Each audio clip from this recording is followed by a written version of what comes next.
Hey, how you doing? This is Tom, and this is Tom.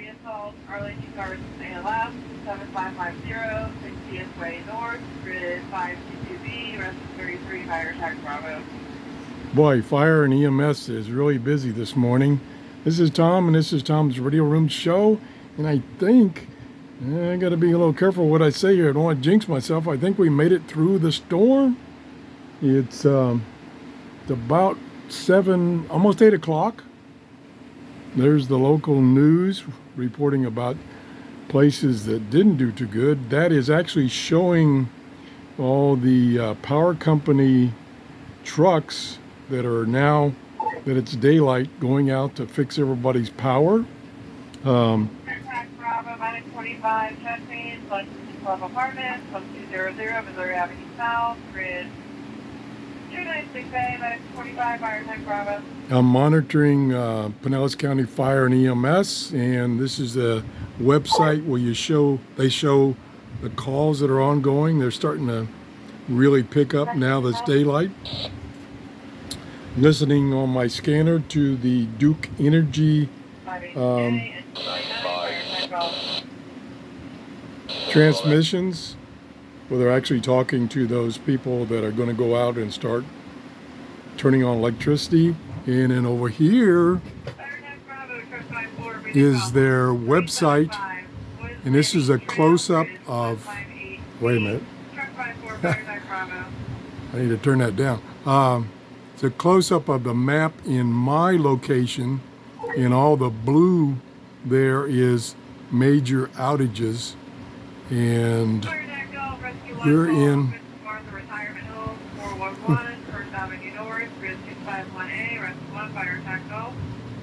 that operator is going to be busy this morning. The big blob there is our area. We only lost power for a few seconds about 3 times. At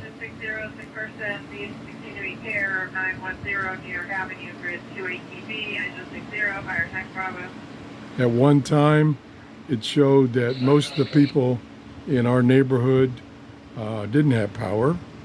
I looked across the street and I didn't see lights on. We normally lose power every time, even just in mild storms. There's my one of my cats resting after a long night. That's Duke. Yeah, 7, you're out there. We got them trees in the feeder out there. Energy, they will be very busy. Yeah, 7, I'm here to get DNO tags so I can place that at the ground with it. I think I need to open C618. Probably be the best way, and I can want to open DNOs between the 2 switches and ground. So anyway, things are going to be pretty busy today. I kind of looked outside, was a little hesitant, and didn't see any downed trees in my front yard. I had moved all our vehicles across the street to a neighbor's house that doesn't have any trees in her yard. She was nice enough to let us do that. We didn't lose internet or TV either. So we were very blessed. And I want to thank everybody that sent me a message. Appreciate that. And sorry for all the background noise. I can't easily turn those things off and still record the video. That's it. Thanks for watching. We're still here, and we're going to do some more videos. Have a great day. Bye-bye.